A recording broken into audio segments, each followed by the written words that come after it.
ये आकाशवाणी का गोरखपुर केंद्र है। अब आप विकास राय से सुनेंगे प्रादेशिक समाचार।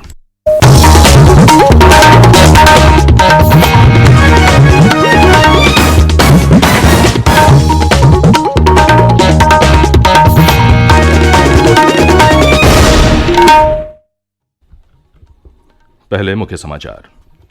प्रधानमंत्री नरेंद्र मोदी ने दुनिया भर में वित्तीय संकट के बीच राज्यों द्वारा वित्त वर्ष 2020-21 में अतिरिक्त 1.06 लाख करोड़ रुपए जुटाने की प्रशंसा की।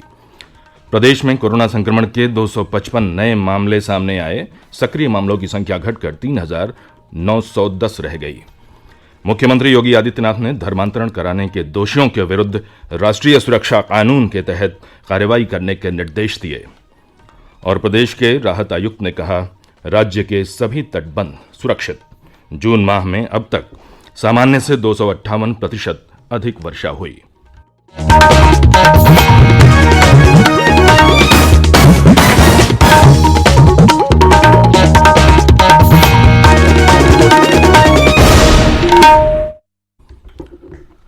देश भर में 18 वर्ष से अधिक आयु के सभी लोगों के लिए सरकारी केंद्रों में निःशुल्क टीकाकरण अभियान चलाया जा रहा है। आपसे अपील है कि कोविड रोधी टीका जरूर लगवाएं। कोरोना महामारी के प्रति कोई भी लापरवाही न बरतें। जब तक आवश्यक न हो घर से बाहर न निकलें और इन आसान उपायों का पालन करें। मास्क लगाएं, 2 गज की सुरक्षित दूरी बनाए रखें, बार बार हाथ धोएं और चेहरा साफ रखें। कोविड से संबंधित जानकारी और मार्गदर्शन के लिए राष्ट्रीय हेल्पलाइन काम कर रही है। इनके नंबर हैं 011-239-78046 और 1075। और अब समाचार विस्तार से। प्रधानमंत्री नरेंद्र मोदी ने कहा है कि दुनिया भर में वित्तीय संकट के बावजूद भारत के राज्य 2020-21 में काफी अधिक कर्ज ले सके। लिंक्डइन पर पोस्ट में उन्होंने कहा कि राज्यों ने 2020-21 में अतिरिक्त 1,06,000 करोड़ रुपए जुटाए। श्री मोदी ने कहा कि केंद्र राज्य भागीदारी के दृष्टिकोण से संसाधनों की उपलब्धता में यह महत्वपूर्ण वृद्धि संभव हुई। आत्मनिर्भर भारत पैकेज के तहत मई 2020 में सरकार ने घोषणा की थी कि राज्य 2020-21 के लिए अधिक उधार ले सकेंगे। प्रधानमंत्री ने कहा कि एक राष्ट्र एक राशन कार्ड नीति के तहत एक महत्वपूर्ण सुधार के लिए राज्य सरकारों को यह सुनिश्चित करना आवश्यक है कि राष्ट्रीय खाद्य सुरक्षा अधिनियम के तहत राज्य में सभी राशन कार्ड परिवार के सभी सदस्यों के आधार नंबर से जोड़े जाएं। यह भी आवश्यक है कि उचित दर की सभी दुकानों में इलेक्ट्रॉनिक बिक्री उपकरण हो। देश ने 29 करोड़ 10 लाख से अधिक कोविड टीके लगाकर एक और महत्वपूर्ण उपलब्धि हासिल कर ली है। केंद्रीय स्वास्थ्य मंत्रालय ने बताया कि कोविड टीकाकरण के संशोधित दिशा निर्देशों के लागू होने के दूसरे दिन 51 लाख से अधिक टीके लगाए गए। मुख्यमंत्री योगी आदित्यनाथ ने कहा है कि प्रदेश में कोरोना महामारी की स्थिति नियंत्रण में है। कुल सक्रिय कोविड मामलों की संख्या 4,000 से कम हो गई है। एक दिन पूर्व 16 जिलों में संक्रमण का एक भी नया मामला नहीं मिला, जबकि 55 जिलों में नए मामले इकाई में आए। मुख्यमंत्री ने बताया कि वर्तमान में प्रदेश में 3,910 कोरोना मरीजों का इलाज चल रहा है। मुख्यमंत्री कल लखनऊ में कोविड-19 प्रबंधन के लिए गठित टीम 9 की बैठक को संबोधित कर रहे थे। मुख्यमंत्री ने बताया कि पिछले 24 घंटे में प्रदेश में 2,44,275 कोविड जांच की गई। इनमें से केवल 255 लोगों में संक्रमण पाया गया। प्रदेश में कोविड टीकाकरण की स्थिति की चर्चा करते हुए मुख्यमंत्री ने बताया कि अब तक 2,63,22,777 वैक्सीन की डोज दी जा चुकी है। उन्होंने 1 जुलाई से प्रतिदिन 10 से 12 लाख टीकाकरण का लक्ष्य हासिल करने के लिए अधिकारियों को निर्देश दिया और कहा कि इसकी सभी तैयारियां शीघ्र पूरी कर ली जाएं। मुख्यमंत्री ने कहा कि कई राज्यों में कोविड संक्रमण के मामले तेजी से बढ़ रहे हैं। इसे देखते हुए अतिरिक्त सतर्कता बरतने की आवश्यकता है। रेलवे, सड़क और वायु मार्ग से प्रदेश में आने वाले सभी लोगों की जांच कराई जाए और लक्षण पाए जाने पर आवश्यकता अनुसार RT-PCR टेस्ट सुनिश्चित किया जाए। राज्यपाल एवं कुलाधिपति आनंदीबेन पटेल ने कहा है कि विश्वविद्यालय अपने महिला अध्ययन केंद्रों के माध्यम से महिला सशक्तिकरण के लिए चलाए जा रहे कृषि एवं पशुपालन के कार्यक्रमों के साथ ग्रामीण विकास के अन्य कार्यक्रमों को भी संचालित करे, जिसमें ग्रामीण महिलाओं, स्वयं सहायता समूह की महिलाओं तथा नवनिर्वाचित महिला ग्राम प्रधानों को जोड़कर उन्हें केंद्र तथा राज्य सरकार द्वारा संचालित विभिन्न योजनाओं एवं कार्यक्रमों की भी जानकारी दी जाए। राज्यपाल ने कल मेरठ के सरदार वल्लभ भाई पटेल कृषि एवं प्रौद्योगिक विश्वविद्यालय तथा मथुरा के पंडित दीनदयाल उपाध्याय पशु चिकित्सा विज्ञान विश्वविद्यालय एवं गो अनुसंधान संस्थान के कुलपतियों के साथ की गई समीक्षा बैठक के दौरान ये निर्देश दिए। उन्होंने कहा कि विश्वविद्यालय अपने परिसर के आसपास के गांवों को गोद लेकर उनमें आंगनबाड़ी केंद्रों को सुविधा संपन्न बनाए, जिससे इनके माध्यम से कुपोषित तथा क्षय रोग ग्रसित बच्चों को रोग मुक्त किया जा सके। ये समाचार आप आकाशवाणी गोरखपुर से सुन रहे हैं।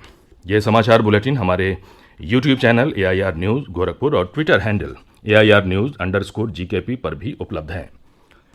मुख्यमंत्री योगी आदित्यनाथ ने धर्मांतरण कराने के दोषियों के विरुद्ध राष्ट्रीय सुरक्षा कानून NSA के तहत कार्रवाई करने के निर्देश दिए हैं।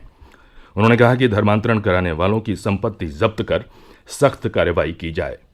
प्रदेश के आतंक निरोधी दस्ते ने एक दिन पूर्व जबरन धर्मांतरण कराने वाले गिरोह के कुछ लोगों को लखनऊ से गिरफ्तार किया था। टीकाकरण से संबद्ध राष्ट्रीय तकनीकी सलाहकार समूह के अध्यक्ष डॉक्टर NK अरोड़ा ने कहा है कि देश में एक दिन में 1,25,00,000 टीके लगाने की क्षमता है और एक दिन पूर्व 86 लाख कोविड टीके लगाने की महत्वपूर्ण उपलब्धि हासिल की गई है।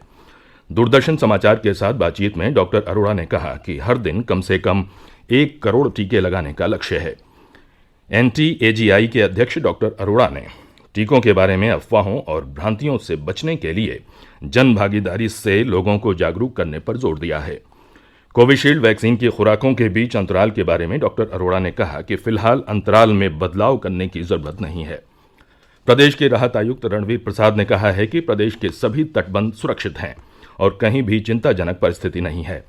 श्री प्रसाद ने कल बताया कि पिछले 24 घंटे में प्रदेश में 0.7 मिलीमीटर बारिश हुई, जो सामान्यतः 3.6 मिलीमीटर की तुलना में 19% है। उन्होंने बताया कि प्रदेश में 1 जून से अब तक 127.8 मिलीमीटर औसत वर्षा हुई है, जो सामान्यतः 49.5 मिलीमीटर के सापेक्ष 258% अधिक है। उन्होंने बताया कि प्रदेश के वर्षा से प्रभावित जिलों में खोज एवं बचाव के लिए NDRF, SDRF और PSC की कुल 33 टीम तैनात की गई है और 48 नावें बाढ़ प्रभावित क्षेत्रों में लगाई गई हैं। श्री प्रसाद ने बताया कि गंगा नदी कछला ब्रिज बदायूं में, शारदा नदी पलिया कला लखीमपुर खीरी में, घाघरा नदी तुर्तीपार बलिया में खतरे के जलस्तर से ऊपर बह रही है। कोविड टीका कोवैक्सीन बनाने वाली कंपनी भारत बायोटेक ने भारतीय औषधि महानियंत्रक DCGI को टीके के तीसरे चरण के परीक्षणों का डाटा सौंप दिया है। कोवैक्सीन को जनवरी में DCGI द्वारा ऑक्सफोर्ड यूनिवर्सिटी की एस्ट्राजेनेका वैक्सीन के साथ मंजूरी दी गई थी। एस्ट्राजेनेका वैक्सीन पुणे स्थित serum institute of India Covishield के नाम से बना रही है। रूस के टीके स्पुतनिक V को भी अप्रैल में आपात उपयोग के लिए मंजूरी दी गई थी।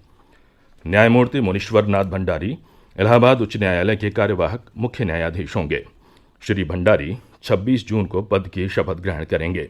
श्री भंडारी वर्तमान मुख्य न्यायाधीश संजय यादव का स्थान लेंगे, जो 25 जून को सेवानिवृत्त हो रहे हैं। केंद्रीय महिला और बाल विकास मंत्री स्मृति ईरानी और शिक्षा राज्य मंत्री संजय धोत्रे ने कल टॉय कैथॉन 2021 के ग्रैंड फिनाले का वर्चुअल माध्यम से उद्घाटन किया। टॉय कैथॉन 2021 का आयोजन शिक्षा मंत्रालय 5 अन्य मंत्रालयों के सहयोग से संयुक्त रूप से कर रहा है। इस अवसर पर श्रीमती ईरानी ने इस क्षण को ऐतिहासिक बताया, जब देश का पहला खिलौना हैकाथॉन दुनिया को समर्पित किया जा रहा है। श्रीमती ईरानी ने टॉय कैथॉन 2021 में विचार प्रस्तुत करने वाली 1,77,049 व्यक्तिगत टीमों को बधाई दी।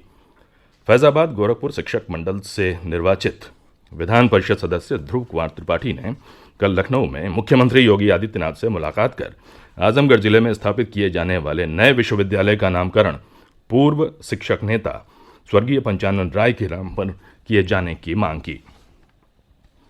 साउथहैम्पटन में भारत और न्यूजीलैंड के बीच विश्व टेस्ट क्रिकेट चैंपियनशिप के फाइनल में कल 5वें दिन का खेल समाप्त होने तक भारत ने 2 विकेट पर 64 रन बना लिए थे।